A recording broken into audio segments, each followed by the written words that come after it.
Imagine gliding past every single player, no matter the situation. 2 players coming in for a crunch, a player in front of you, another one, it doesn't matter. You always get past them. Wow, what a feeling. Coming off the pitch every single time, proud of yourself. Parents speechless at your skills, scouts impressed. This is what it means to be confident. And all of this comes from fast feet. This isn't a fun thing to practice. It's an absolute essential if you want to go pro. But on the flip side, you've been trying to improve this for a while, but nothing's seeming to work. If you don't fix this, it will be very difficult to make it pro. Speed of play is key for standing out, and if you can't even move your feet fast, the dream is hopeless. Stick around for the next few minutes because I'm going to be showing you the exact 3 drills that took my footwork from horribly slow to lightning quick. First, technical training. Understand that improving in football is largely to do with how you train something and not what you train. You could practice technical training for years and years, and if you don't train it in the right way, it would be completely pointless. So how do you train it in the right way for elite foot speed? To begin with technical training, you need to practice cone drills and ball mastery. This will help you build new muscle memory to be able to move the ball in different planes of motions, and is absolutely essential for fast feet, because even if you get fast feet, if you can't actually control the ball, it's completely pointless. Now, remember what I said, how you train is more important than what you train. So here is the method for exactly how to train cone drills and ball mastery for elite foot speed. Because most players, they do cone drills, they do ball mastery, they've got their head looking at the ground, they're doing them slowly, they're trying to get the movement completely perfect. And this is exactly how you begin. You start by just learning the basics, get the movement on lock, and then when you feel that you have that muscle memory and you're doing it fluidly to a slow pace, that is when I want you to go 100 miles an hour. Try and do the movement as quickly as possible, because this is how you're going to basically teach your brain to be able to move the ball with that quickly. But you can't do this to begin with because you don't have the ball control to actually be able to control the ball, and the ball will just be going everywhere and it's a waste of time. When you switch from going slow to 100 miles an hour with one of these drills, of course, you may take a bad touch here and there, but don't worry, because this is exactly how you're going to translate these skills that you're learning into a real game. And also, for these drills, if you actually want to put this in a training session, make sure you do at least 3 cone drills and 3 ball mastery drills. For the specifics of technical training, the drills, the elite coaching, the one-to-one help, that is something that's for my students only. Knowledge like that can't be revealed to the public because it would completely turn the football industry on its head, which is not something I want to get into. But if you are interested in help from myself and other professional footballers, then click the first link in the description because that's where my program will be. Second, we have free flow dribbling. Before the world of football social media, this is something that I used to practice without even knowing what it was. I'd go out to the pitch, imagine myself playing on the biggest stage in the world in front of 100,000 fans, and then I'd just dribble, I'd juggle, I'd pretend to do all the movements that I would in a real game, just without it being in a real game, basically. Now, for a lot of you, you're not going to understand that. You're going to think it's really weird, to be honest, just dribbling around, pretending to beat defenders when there isn't actually a defender. And to be honest, I actually understand what you mean, because if I were watching myself from afar, I would think it's really weird as well. But the benefits of this is absolutely unmatched, and once you actually get into a consistent rhythm of doing this regularly, you will see so many benefits in your game, especially with your foot speed and just your overall flow state. But remember what I said, how you train something is more important than what you train. So here's the method. Pick up the ball in a large area, preferably on a full-size pitch. Then take a few deep breaths before going all in. And I mean all in, literally getting the ball, pretending to do all the actions that you would do in game at 100 miles an hour. Accelerate, decelerate, pretend to beat defenders, even pretend to defend players. If you're a defender yourself, you can literally not even have the ball and actually do this. You can just be jockey.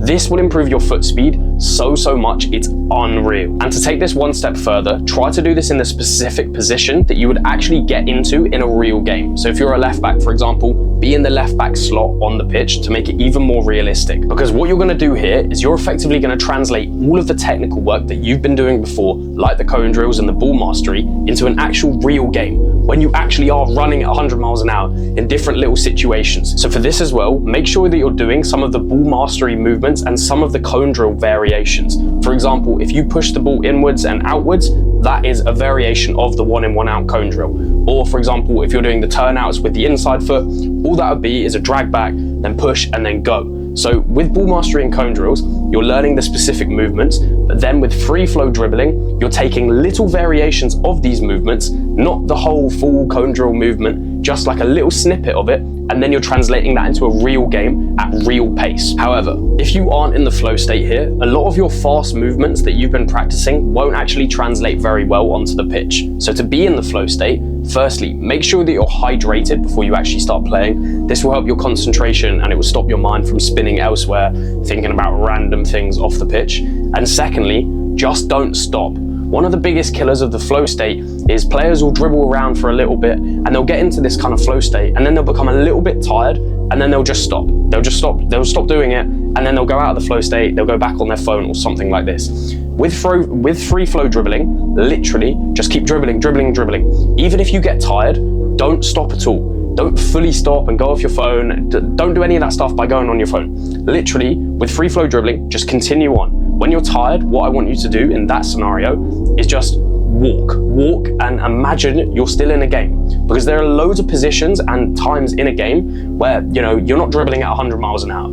You may have your foot on the ball and you're just looking around for a pass, for example. You're deciding whether you may assess a little dribble. Maybe you go on this dribble or maybe you cross the ball in. So you don't have to stop with free flow dribbling. You just need to keep going and going until you actually can't move. So you could literally do this for 5 minutes straight.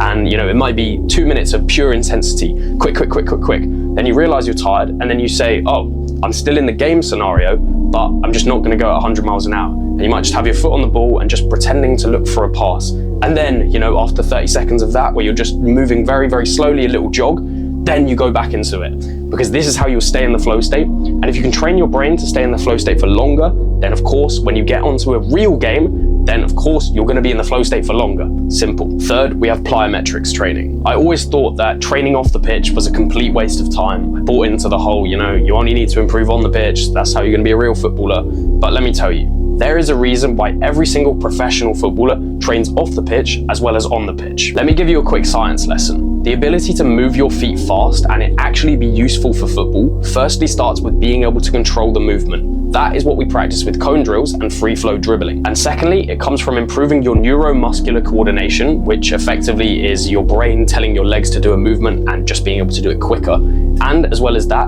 from producing and generating as much force as possible. And this is done through training your fast twitch muscle fibers. These muscle fibers are responsible from you being able to go from a standstill position, point A, to point B in a matter of seconds. And in plyometrics, you actually train this. By reducing contact time on the floor and increasing muscle power, you will be able to move your legs way quicker than ever before. For the specifics of plyometrics, there are loads of drills that will help you, but today I'll just give you the best two. The first one is the Anthony Elanga drill. This drill is honestly unbelievable. Copy my setup, and what you want to do here is effectively move your feet as fast as possible and keep your feet off the ground. This is something that I've worked on during this off season, and honestly, when I went back to pre-season around 3-4 weeks ago today, it was unbelievably noticeable. I have genuinely a smile on my face just telling you guys about this, because honestly, this is the greatest drill of all time. It's completely changed my foot speed, and I'm almost begging you guys, please practice this drill. Also, this exercise will actually shock you at how bad your coordination is. For me personally, when I first started doing this, I literally couldn't even complete one repetition of it because I was just misplacing my foot. But don't let this dishearten you. Obviously, all you need to do is practice it a few times and then you will see that rapid improvement. And secondly, this may surprise you because it's something that you can actually do on the pitch, but it's literally just sprinting and changing directions. What you're doing here is you're effectively training your twitch muscle fibers to be more responsive. And if they're more responsive and they're more efficient, they can help you get from point A to point B a lot quicker. So literally just set up some cones or anything like that, like a little slalom, a little bit of a rhythm where you can just run in and out and just sprint as fast as you can. And you can also change directions, and that will make the world of the difference to you. It doesn't have to be a specific type of movement, just things that you would do in a game. For example,